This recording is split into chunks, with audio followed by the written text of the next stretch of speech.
कपड़े सीने आपको आते हैं या नहीं आते, लेकिन सुई धागा होना, सिलाई मशीन की एक्सेसरीज होना हर घर की औरत की सलीके को रिप्रेजेंट कर रहा होता है। तो आज मैं आपके बिखरे धागों के लिए एक बेहतरीन सा छोटा सा ऑर्गेनाइजर शेयर करने जा रही हूँ। बहुत ईजी सा बन जाएगा, वो भी वेस्ट मटेरियल से, जो कि आपके सारे घर की बिखरी नलकियाँ, बिखरे धागे जो हैं वो समेट देगा। तो यहाँ पे मेरे पास एक बॉक्स पड़ा हुआ था कैंची रखने वाला। तो सीज़र बॉक्स को मैं यहाँ पे इस्तेमाल कर रही हूँ। इसके अंदर से मैंने अंदर का जो पार्ट है वो अलहदा कर लिया है। अब मैं एक टेप की मदद से इसके एजेस जो हैं वो नीट कर लूँगी, क्योंकि ये सीज़र बॉक्स मैंने काफ़ी अर्सा इस्तेमाल भी किया है। तो अब मेरे लिए वेस्ट था, तो मैंने इसको एक ऑर्गेनाइज़र की शक्ल दे दी है। तो यहाँ पे जी मैंने अब इसके जो किनारे नीट कर लेने के बाद इसको अच्छी तरह आपने इसको रैप कर लेना है किसी भी पेपर से।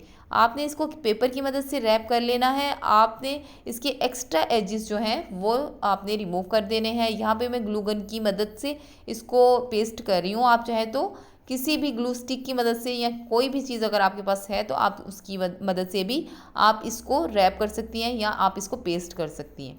तो यहाँ पे बेहतरीन सा मैंने इसको पेस्ट कर लिया। ये इसकी बेस बन रही है। अब हम इसके टॉप को भी इसी तरह रैप कर लेंगे। तो यहाँ पे जी इसके टॉप को भी मैंने अच्छी तरह रैप कर लिया है। ये बेहतरीन सा ऑर्गेनाइज़र बन गया है। बस आपने इसके इर्द गिर्द हर जगह पे इसको पेस्ट कर लेना है। इसके फाइन एजिस को फाइन कर दें, काट दें, अगर काटने वाले हैं काट दें, अगर पेस्ट करने वाले हैं तो वहाँ पे पेस्ट कर दें। बस ग्लू गन अच्छी तरह लगा के आपने इसको पेस्ट कर लेना है। तो अब इसको मज़ीद फाइन करने के लिए मैंने एक लेयर मज़ीद इसके ऊपर पेस्ट कर दिया है पेपर को, ताकि इसका जो टॉप पार्ट है वो भी बहुत अच्छे से फाइन हो जाए। तो यहाँ पे जी मैं अब इसको आपको रख के दिखा रही हूँ कि सारी नलकियाँ घर की मेरी इतनी अच्छी तरह असेंबल हो चुकी हैं। ये छोटी सी ट्रिक थी। अगर आपको पसंद आए तो ज़रूर मेरे चैनल को लाइक करें, सब्सक्राइब करें, दोस्तों के साथ शेयर करें, कमेंट बॉक्स में आके ज़रूर अपनी राय का इजहार करें। Thank you. अल्लाह हाफिज़।